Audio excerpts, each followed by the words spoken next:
see if they match up. Dental amalgam, and it's, by the way, dentists like to call it alloy because it makes it sound so much more stable. But dental amalgam is the biggest and the worst exposure to mercury that most Americans have in their lives. If that is true, then millions of people have needlessly suffered a plethora of ills for well over a century and didn't realize the true cause was all in their heads. I was about to film a demonstration that proved this beyond a shadow of a doubt. Dr. Roger Eichmann and Dr. David Kennedy set up a phosphorescent screen and light that would be sensitive to mercury vapor coming off the tooth if it was present after even the slightest stimulation. We had teeth with amalgam fillings that would be placed in water of just room temperature to represent saliva in the mouth. I did not truly believe mercury vapor would come off the tooth, or if it did, that the film camera would register it.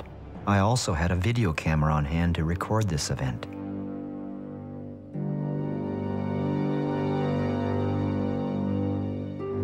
To my shock and horror, and as you can see, the 35mm motion picture camera did register the mercury vapor coming off the tooth.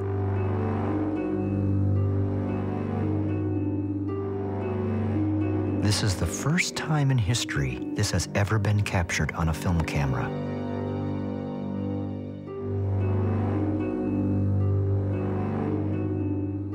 To make certain that what you are seeing is mercury, we had on hand a special instrument called a Jerome mercury sniffer to measure the levels. 191. 190. Show that to me, please. 191. Is that high? They'll close the factory, it gets over 100 and evacuate. Oh boy, my gosh. Okay. Now, you think about Turn it, off the light. This is room temperature, one tooth, at least 50 years old. It's been degassing for years, and many people have a whole mouthful of them. Yeah. Now, just think what happens if you have half a dozen people in a elevator, all degassing like this, and it's degassing 24 hours a day, 7 days a week. Yeah. And your OSHA standards are based on a 40-hour week. Dr. Eichmann dipped his fingers in water to prove that this is not condensed water vapor. Put my fingers in it. And if you notice, my wet fingers have no gas coming off of it. It's not water vapor. I don't see anything, yeah. That you're seeing. Next, Dr. Kennedy set up on the counter an amalgam mixer, which dentists use in their office to mix the amalgam capsules. And after mixing, they're broken open to prepare to be placed inside a patient's mouth as the amalgam filling. The amalgam capsules are then lined up one by one on a shaker where they are shaken for a time. With an unsuspecting patient nearby, the capsules are then broken open just as any dentist or dental assistant will do. Will mercury vapor be released? Remember, this is common procedure and goes on each and every day all over the world in dental offices next to innocent patients.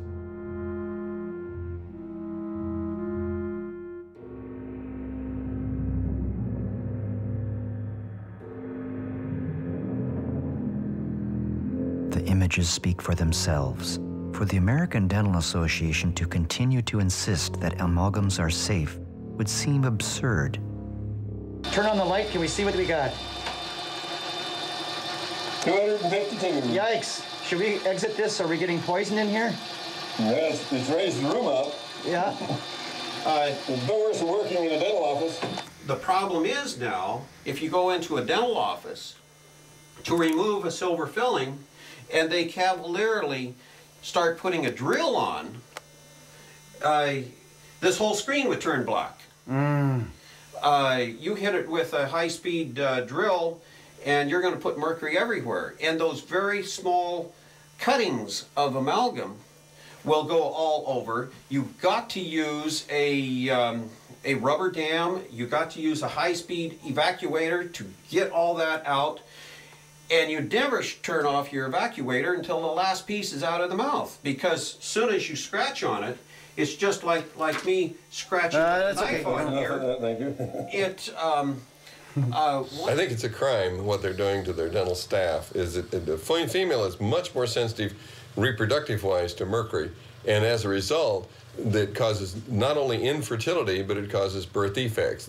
Of course, you get the usual denials, but when you look at the scientific literature, it is full of studies showing that exposure to mercury, either from your teeth or from working in a dental office, will, you know, you saw the demonstration. There's huge amounts of mercury in those offices. They don't monitor that. They don't warn the employees. They don't give them adequate mask and protection.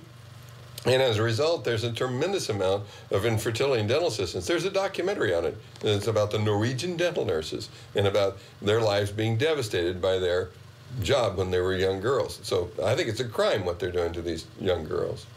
I've had patients come in from other dentists saying, gee, all I had was my teeth cleaned, and I feel lousy for days after that, every time. How come? Well, they polish the teeth.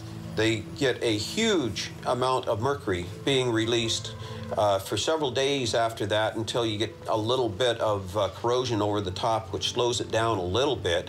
But the amount of mercury released is just phenomenal. And if they're sensitive to it, it'll put them over the edge. When I was in dental school, I was told that dentists were averaging their first heart attack by age 44. Our life expectancy was age 52. I personally related that to their use of mercury and amalgam fillings because it wasn't occurring in orthodontics and in surgeons. I had made certain that Garrett was nowhere near this demonstration to ensure he did not inhale any mercury vapor. Yet that seemed absurd when considering that many people are walking around with amalgams in their mouths.